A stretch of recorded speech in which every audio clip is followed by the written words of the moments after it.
to start by introducing myself, and my name is Jeff Rankin, and I'm Director of Communications at the college, but I also sort of serve as the college's unofficial historian because I've been doing a lot of historical research in the 20-some years I've been here at the college, and I've been involved in, when we had our sesquicentennial in 2003, I was one of the authors of the history book, so I had to do a lot of research at that time.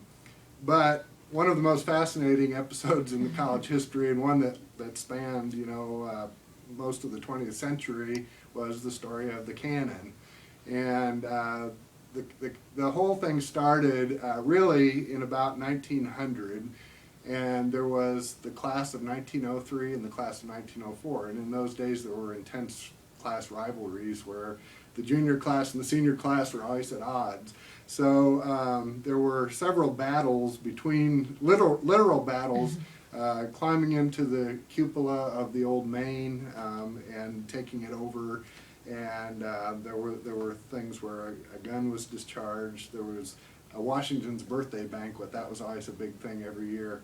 And somebody threw a stink bomb in there. And so there was just this real bitter rivalry between the two. So anyway, when the class of 1903 got ready to graduate in that spring of '03, they decided they were going to give a class gift. And as you may have seen, there's some big white stones on the campus. In the early days, there wasn't much money, so those would be like a typical class gift. They would haul the stone out of Cedar Creek and put it on campus as sort of a memorial. Well, they decided they'd give something a little more substantial, and they decided they would try to get a cannon to go in front of the flagpole out in front of campus. And so they contacted a congressman, and because it is federal property, they had to go through that channel. And there were Civil War ordnance and leftover cannon at the Rock Island Arsenal, and that's where they went about getting this cannon. They actually had to go through the mayor of Monmouth. He had to actually make the request, and so he did, and so arrangements were made that one of the cannons would come down here to Monmouth. Well, it came down on the train, and it was left out for a few days at the depot, sort of out on the platform, and it was getting in the way. So the people at the depot didn't like it, so they had it moved to a barn nearby for storage. Well, the class of '04 found out about this, and they were going to decide they would steal the cannon so that the rivals' class gift would not be able to be given. So they made plans. They got two horses and wagons, and they went to this barn like at midnight when the lights were all out in town. And one of the the barrel of the cannon they were going to put on one of the wagons, and then the carriage they were going to pull behind the other wagon. And the idea was that they would go down to the Mississippi River at Oquawka and deposit both into the river. Well, when they tried to lift the barrel of the cannon, it was 800 pounds, and they promptly dropped it in the mud. So they spent like 45 minutes trying to get the barrel up again. And by this time it was getting late, and they were worried, and said, well, we can't get to Oquawka, so let's do the next best thing, and we'll go out north of town to where Cedar Creek is, and we'll put it in Cedar Creek. So in order not to be detected, one wagon went one way and the other went the other way, and they met out north of town by where Farm King is. And then they proceeded to Cedar Creek and got out there. Then they found out that the ground was really muddy around the creek, so if they tried to get the cannon to the creek, it was sinking into the ground. They couldn't do it. So they decided they would burn the carriage on the bank, and they did that, but they still couldn't get the barrel over there. So somebody remembered there was a bridge about a mile east of there, so they took the wagon, went to this bridge, and they dumped it over the bridge, the barrel. So immediately the cannon just stuck in the mud straight up, so they had to strip down and get down in the water and try to drag it out of sight, which they did. And so it was really getting late, so they all hurried back to Monmouth, and they lived in a rooming house on East 2nd Avenue. There weren't dorms back in those days. So and some of the class of 1903 actually lived with them in that same dorm. So just as they were getting there, one of the kids from the graduating class was going to the bathroom, and so the ringleader, he had to jump into bed with his muddy clothes and everything and pretend to be asleep. So anyway, that was the end of that night. Now the next day, everybody was all in anticipation. Oh, it's going to be found out, and the senior class is going to be out for blood. And there was nothing. Nobody said a word, And then finally, about that afternoon, the local newspaper came out, and a farmer had reported that he found this burned carriage on his land. And so it was traced to the gift from the class of '03. And so, of course, the next day, the class of '03 went out with their clubs and stuff, ready to, go to war again. But nobody in the class of '04 said a word. I mean, everybody who knew anything kept their mouths absolutely sealed shut. And so they couldn't really pin it on anybody. So it kind of was left there. Nothing happened until that summer. And then a grand jury was convened because it was federal property, and they tried to get to the bottom of it. Well, one of the, advisors from the class of '04 was an attorney and a judge, and he advised them what to do. And basically, he got them all off, and nobody was arrested or anything. And so for the next 25 years, the cannon just basically was lost. Although that first summer, the water went down in the creek and it was visible, so one of the kids had seen it and he went and piled rocks in front of it. And then later, they went actually and moved the cannon and buried it farther down in the creek, so it was lost. So 25 years later, at the 25th reunion dinner, there was a plan to try to resurrect the cannon and give it as a gift of goodwill to the other class. They went down there with horses and scoops and stuff, and they couldn't find it because the creek had shifted course. So they really couldn't do anything except Wallace Barnes, who was the ringleader, and he was an older boy because he had served in the Spanish-American War, and he was kind of a veteran. And at the time, he was president of Illinois Bankers Life, which was a big life insurance company based in Monmouth. He had kept the elevating screw for the cannon, the original one, for all those 25 years. He used it as a doorstop at home. So he gave this elevating screw to President McMichael as, we don't have the cannon, but here's our token, we want to give back to college. And we still have that elevating screw in the archives that he gave. This would have been in 1927, I believe.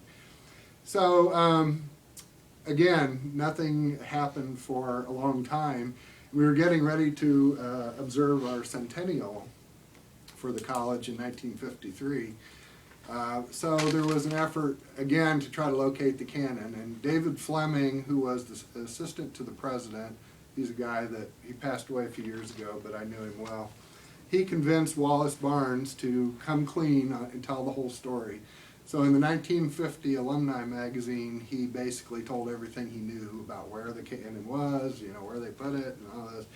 And so at that time, Professor Garrett Thiessen, who was a chemistry professor, real character, and Haldeman Thiessen was named after him, he got interested in this whole cannon thing. So he led several teams out to Cedar Creek to try to find this cannon barrel. And they had no luck, they tried everything. They used where they said, this was a landmark and all this kind of thing. It should be there, it wasn't. So finally he got the idea to go to the power company and get a metal detector. So, and this was in 1953, the centennial of the college. And finally, with the use of the metal detector, they found it. And it was, again, because the stream had shifted course, it was in a different place, but they found it. Well, so this was a big deal, and but they were worried, if word got out that they'd found it, it would be stolen. So basically, they took it to the Monmouth Armory, which was down on South First Street, and they put it down in the basement there, and that's where they kept it until they could figure out what to do. And so, again, they were worried, if they brought it to campus, it would get stolen right away and that sort of thing. So Dr. Thiessen had an idea that he would bury it in concrete. And his office was in McMichael Academic, which at the time was the Science Hall. So looking out his window, he wanted a vantage point where he could see it, and they had a hole dug, probably about 4 feet deep, and put the cannon barrel down into that, poured concrete around it, and he waited and made sure it had set before he would leave it alone. So there it sat for probably another 40-some years, until, well, almost 40 years, until the Wells Theater was built in 1990. And over those years, it would be a tradition to paint it every year, like different classes would paint it, and so it had like paint this thick on it. Anyway, so when they built the theater, they had to move it. So they said, well, appropriate thing would be to move it to the Haldeman Thiessen, because again, that's the science building. So they used a backhoe and they dug up the whole concrete collar and everything, took it over and put the whole concrete thing into the ground in front of Haldeman Thiessen. So there it sat. So then, for 6 years later, Professor Urban had a class, and one of his students, her name was Seidel Harker, she was from the Quad Cities, and she told him that her father was part of the Civil War reenactment group. And it's called Scott's Battery, and they were a pretty active group, and they'd appeared in films like Gettysburg and some of those Civil War films, Glory. And she had talked to her father, and he was pretty sure that this cannon could be restored, and it would be, a valuable thing. So they decided they would try to do that, and they made arrangements, and they pulled the thing out, and they used a jackhammer to get the concrete off, and they sent it up to the Quad Cities, where they lived, in Davenport, for the summer. And they worked on it all summer and got it all cleaned up, and it was just beautiful. And the plan was they would use the cannon, the Scott's Battery would use it every summer in their reenactments, and then it would come back to the college in the fall, and they could shoot it off at homecoming, and it'd be in the parade and all that sort of thing. Well, unfortunately, the Scott's Battery could never get insurance to do that, so they could not take it off campus.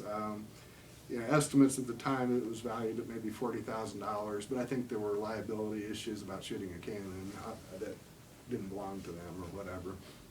So that first year, they also had to have a new carriage because the carriage burned, and so the family of an alum who had died decided in his memory to donate a new carriage, and they had one built meticulously that was true to the original. And by all intents and purposes, you couldn't tell it was a new one. So they had this beautiful cannon, beautiful new carriage, and then at homecoming that year, it was 1996, they dedicated it, fired it after every touchdown, and every year since they fired it after the touchdown at homecoming. So it was kept for a while in Haldeman Thiessen, and then it was difficult to get in and out, so they moved it into Glennie Gym, and that's kind of where it sits today. But the story has a lot more details, but that's I guess pretty involved anyway. So I don't know if you want to discuss any particular ones or not, but I'd be glad to try to give you some more background if you can think of any questions. You can pause.